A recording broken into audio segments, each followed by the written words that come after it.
Trax is sponsored by Can-Am. We're built for this.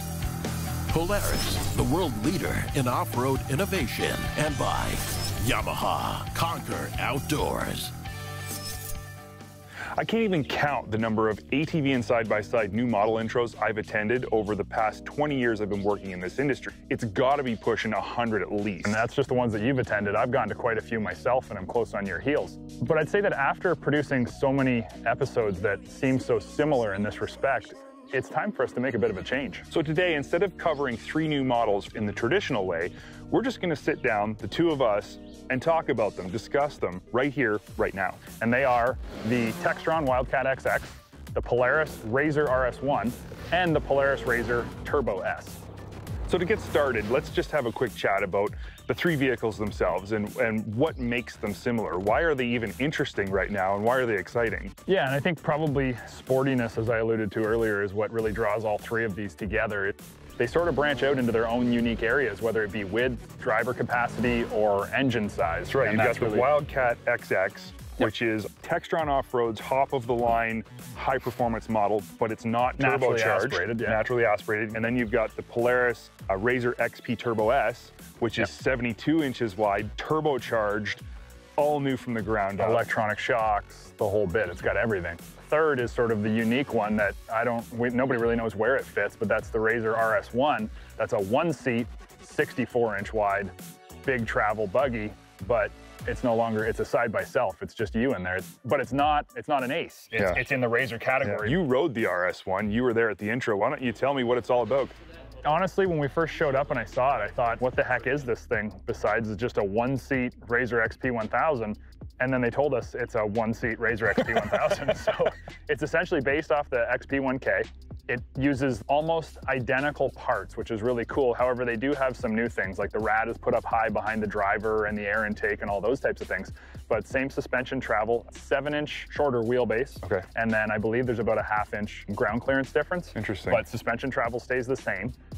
It gives you a totally different rider experience because you're just one person in there. So when you're going around a corner, because you're sitting in the middle of the vehicle, it gives you a lot less of that kind of roll feeling. You know, when you pitch into a right-hand corner, it feels great in a side-by-side because you've got all that distance. But when you go left, sometimes you're kind of thinking, okay, am I going to lift? Am I going to raise the inside tires? So it centralizes your mass like crazy into the middle of the vehicle. And when you do rail the thing, honestly, it's just a cool feeling because it's so sporty and so well suspended. It would be like going from a regular Polaris RZR 900 to a turbo when you go from the Ace XC to a RZR RS1. Well, the Ace XC was a pretty impressive vehicle, and I did the test on that one, and I was blown away. The Ace is a great concept. It was really fun, and all of the benefits of the RS1 were there, but obviously the RS1 is like a whole nother level. The Ace takes a sportsman chassis and puts a single in-cockpit driver on board. The RS1 takes a 2-person side-by-side, strips it away, and goes to a single person on board, which gives you all of that great benefit of huge suspension for multi-riders and multi-passenger, and wraps it up with just one person. To me, it's hard to wrap my head around exactly where that fits and how well it'll be adopted and how many people will jump on board. But after spending time in it, honestly, I got out and I was giggly. I was like just excited because of how quick you could rail it through corners and how much more aggressive it was and how much more in control you felt, especially going through tight woods at high speed. You can see both wheels, so you're literally picking through the trees just like you would on an ATV. So it gives you that ATV razor sharp performance in a RZR full 64-inch wide vehicle, which is something that we've never had before. So it's pretty cool. Trax is sponsored by Princess Auto, a unique world of equipment, tools, and more. Closed captioning of Trax is sponsored by MBRP Power Sports, race-inspired performance. Okay, so switching gears, or maybe I'll say adding a passenger, we go to Textron Off Road's Wildcat XX. One of the most important things about this vehicle is that it's Textron Off Road's first sport side-by-side. Yeah. People have been dying, our viewers have been dying for a new high-performance side-by-side from Textron Off Road. So I think that's a really important thing. The truth is, when this thing was released, there was a lot of people who were, I'm gonna say, disappointed because they expected a turbo. But the reality about this vehicle is that when you look at it in its context, in the class that it competes in, it's not disappointing. It's very impressive. And they're not pushing this against the turbo vehicles. And that's the one thing that we all need to look at. It's 64 inches wide and 125 horse naturally aspirated, which makes it the highest horsepower side-by-side in the 64-inch category. It's not just a Wildcat with new plastic and some new suspension bits. This is a completely new, ground-up, 100% new parts vehicle, and my initial impression of it was very good. This thing is an impressive ride. It runs 18 inches of travel all the way around. It runs 15-inch rims with, is it 30-inch tires? 30-inch tires, And it runs a square tire setup, so it's 30 by 10 on all four corners, which I really like because off-road, it makes a lot of sense, and if you carry one spare, it fits anywhere. Yeah. Another interesting thing about this vehicle is that this is the YXZ motor. This is the Yamaha 3-cylinder motor that's in this vehicle, but it puts out 125 horsepower with a CVT. Right. So, I mean, it kind of baffles your mind when you think about Yamaha with their vehicle and it being naturally aspirated. I think it's 115 horsepower with a manual transmission. It's just really neat that that motor has found its way into this vehicle. Having some time with Robbie Gordon riding in this vehicle, he had a huge hand in building it, designing it. He really did have a lot of input. It's not just a tagline or a marketing thing. And it really shows in terms of durability, ease of maintenance, replaceable parts were all his input because he's a desert racer. He knows how important maintenance is and being able to get to those parts, replacing broken parts easily and quickly. So there are a lot of things about this vehicle that are very much inspired by a professional level championship winning desert racer, and they're going to benefit the average consumer. We can all expect there's got to be a 4-seat version of this, and then there must be a turbo with 72 inches coming. It only makes sense. I mean, they had a Wildcat 4, so you know that they know that there's a 4-seat market that they have to address. And I gotta think that a turbo, I mean, they have turbo snowmobiles. They know that market, they know those customers. It's gotta be on the table, and I think probably it won't be too long before we see something like that. So the third vehicle that we wanted to talk about is the Polaris RZR Turbo S. It's RZR XP Turbo S. XP Turbo S. We're getting into long acronyms nowadays, but it's a pretty unique vehicle in itself because it's the next generation of Polaris RZR. It's what we can expect moving forwards and what they're going to build all of their cool performance chassis In off. reality, too, it's kind of the next generation side-by-side. I think that this thing is going to be a bit of a game changer. Yeah, 3-inch Fox podium live valve shocks in the back, 2.5 up front. I mean, these things are, I think a Ford Raptor comes with 2.5-inch body shocks. This has got larger ones on the rear. With more technology behind them, too. Way more technology, with Ride Command, I mean, it's incredible. Yeah, live valve technology, like I did the test ride on the Dynamics, all of that is in this vehicle. And that alone is enough to set something completely apart from the rest. But then you add in all of this new stuff. So I believe that this vehicle has 21 inches of wheel travel in the rear, 19 up front, but they claim the usable travel is 24.8 inches or something like that. But like a Wildcat, this is a new ground up. This is a new build. There are almost 0 parts that are interchangeable between the old XP Turbo and this vehicle. But I think what's interesting is that the vehicle dimensions are all bigger, but it looks smaller. Like it actually looks like you're tighter in the cockpit, but you're not. There's more room in the cockpit. Well, and you got those beautiful new seats, 4-point harnesses from Sparco and a Sparco steering wheel. You got those cool, are they LED? The lights up front that kind of give it that new gen truck feel. It's just all these little add-ons, LED lights. The roll cage is actually almost a race-ready roll cage. In fact, I think it probably is. It's got the curved upper bar on it, which is the same thing the Wildcat XX has got a roll cage that is race-ready. You don't have to change it. It is a side-by-side that no longer requires a new cage if you want to go and push the crap out of it. You can just do it. 32-inch tires, like 32. These are the same size wheels that come on a lot of different pickup trucks. And obviously, if you've got 32-inch wheels, you're gonna need a differential that can handle that extra weight. And Polaris has added a completely new differential. It's 2 times larger. It has what they say is 3 times higher impact strength than the current RZR. It's basically just crazy heavy duty to handle these monster tires.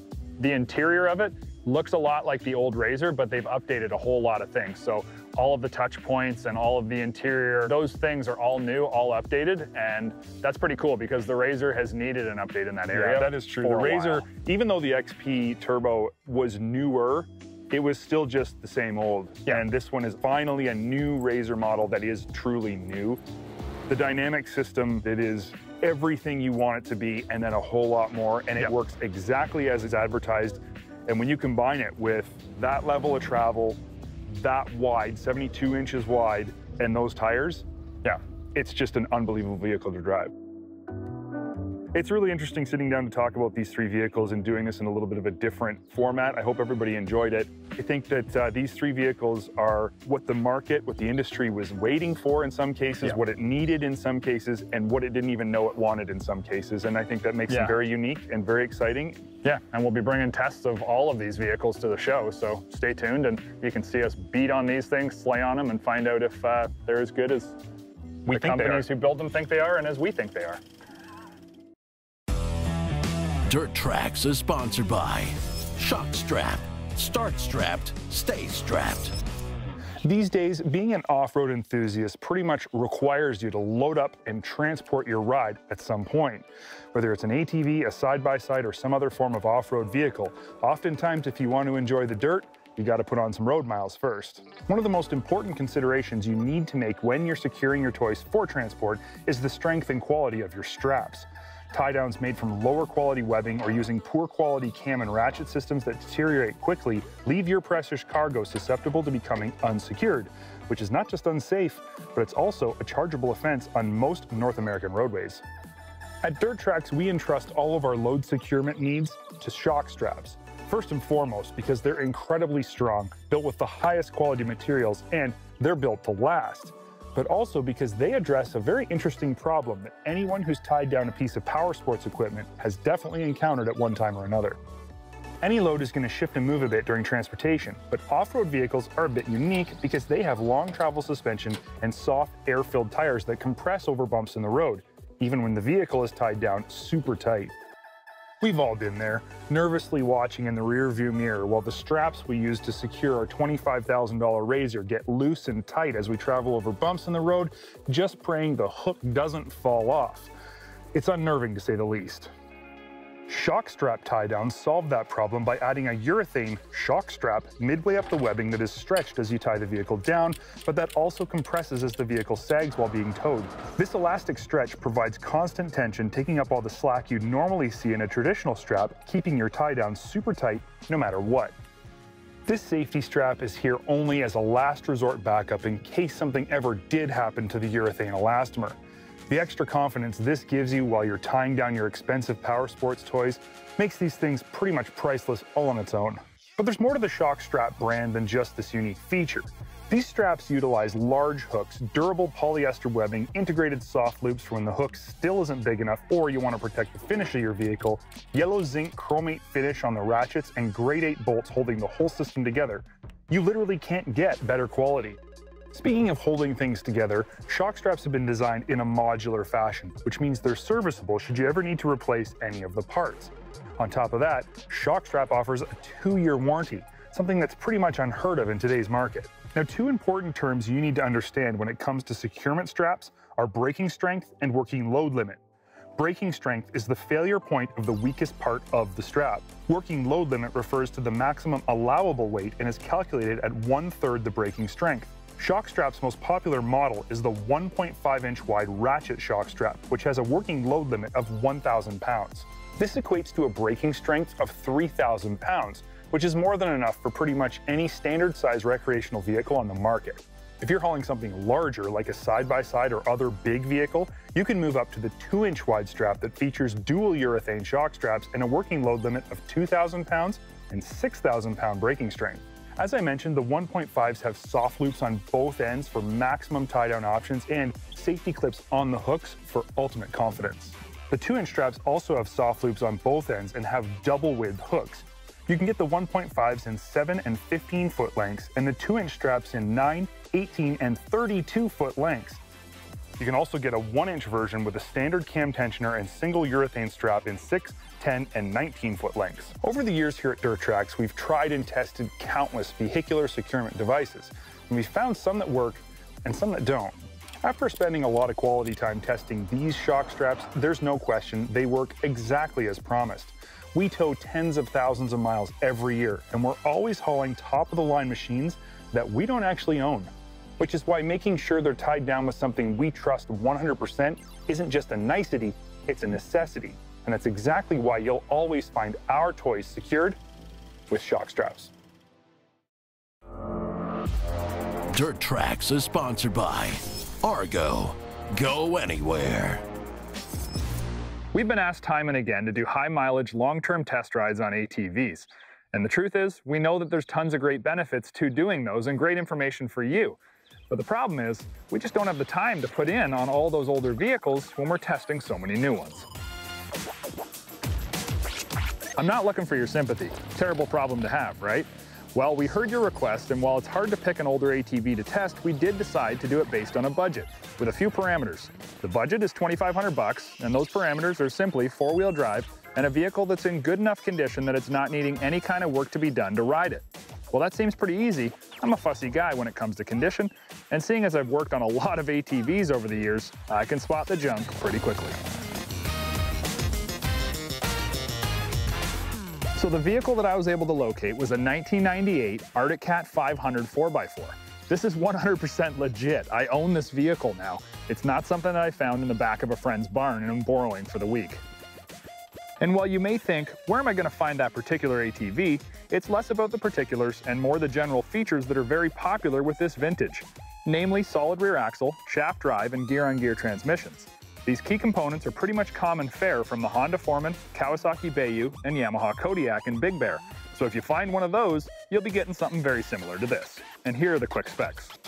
2,174 original miles, 493cc liquid-cooled Suzuki M406 single-cylinder engine, automatic clutch gear-on-gear transmission, 5 forward gears, 1 reverse via rocker shifter, manually selectable high and low range, full-time 4x4, 10 inches of ground clearance, 7.2 inches of suspension travel. There really are a lot of features to this old ATV. I mean, if you're on a budget of $2,500, there's not a whole lot that you're going to be lacking. Now, there was a couple of extra features that came not from the factory, but from the user who purchased this before us, like the 2,500-pound Warn winch, as well as the 2-inch custom-made hitch receiver up front. Keep in mind this ATV is from the same year Google was founded and Apple created the iMac. Actually, the power from this little Suzuki wasn't considered so little back in the day and was a statement for the relatively new builder of ATVs, who claimed class-leading torque with what I can imagine is roughly 30 to 32 horsepower, considering the 454 was 28 horse. Like most single-cylinder, mid-size engines, this thing lugs, and when you hook it to the manual transmission, it actually is quite fun to run through the gears. And truly an ATV of this vintage featuring a manual transmission and a fully sealed driveline was designed to be worked just as much as it was trail-ridden. Most manufacturers have moved away from utility-based ATVs focused on hard-working drivelines that will take years of abuse.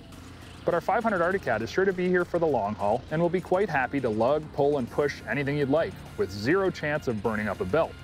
And with the low range option, you'll never be searching for a lower drive ratio.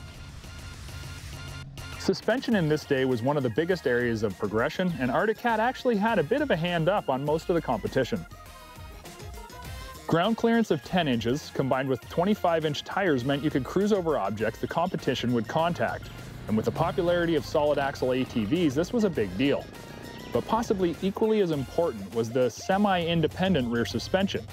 Hooking the rear axle to the chassis was a 4-link type rear axle that allowed not just vertical motion, but side-to-side articulation as well. While the Suzuki Quadrunner offered independent rear suspension, the Arctic Cat's semi-independent rear end was considered very compliant in its day. I'm not saying that it's comparable to today's ATVs. Heck, I'm not even saying it's comparable to the last 10 years of ATVs. But you gotta remember, I only paid $2,500 for it. I enjoy the vintage yet acceptably compliant ride. When you couple the articulating rear axle's 7.2 inches of travel with the independent front suspension, it's fun. I'm not riding at the speed or confidence level I normally would, as the front end does dive more than I'm used to, and it tracks a bit strange through corners due to the high level of caster, but it does keep it tracking straight. Shifting's fun, and if you do encounter a big hill or rocky section you want to play at, the low range and four-wheel drive lets you get through most terrain with ample torque and power delivery you just don't get from a CB2 equipped ATV. One thing I noticed about the 500 right away is the size. I mean, it's considerably smaller than a conventional modern ATV, but that's not necessarily a drawback. Yeah, we all love bigger and badder and more aggressive ATV designs. This ain't it. But because of the smaller stature of the late 90s ATVs, you feel much more in control. The ATV doesn't seem to overwhelm you in size, and you get great sightlines for both utility and trail usage. With a dry weight somewhere close to 625 pounds, it doesn't feel like a big ATV even though it weighs more than most modern quads. In 1998, the retail price of the 500 4x4 Arctic Cat would have been roughly $6,500. Considering it's gone 20 years and still fetches this price is impressive. Not to mention, it's still in excellent working condition. Sure, we found a very clean version, but 20 years is 20 years. You know, I think most of the crew around here thought that I was a little bit crazy, trying to find an ATV for under $2,500 that didn't need any work and was in pretty good repair. I even thought I was a little crazy, but after a bit of searching, something popped up, and I'm pretty happy with what we got. I think if I was a new ATV rider or a family trying to add a third or fourth ATV to the rig, I'd be pretty happy, and I'd know that I've got a solid and reliable machine that's going to offer me many more years of reliable service. Dirt Trax Television has been sponsored by Polaris, the world leader in off-road innovation. Can-Am, we're built for this. And by Textron Off Road, power, performance, and precision engineering.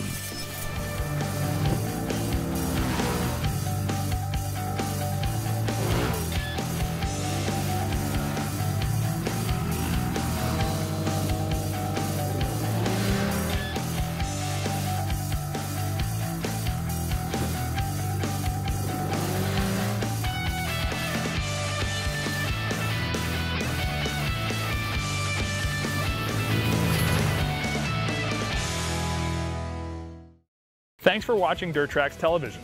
For more great content, click on one of the links on the screen and make sure to tune back every day for fresh new content in season on Dirt Trax TV.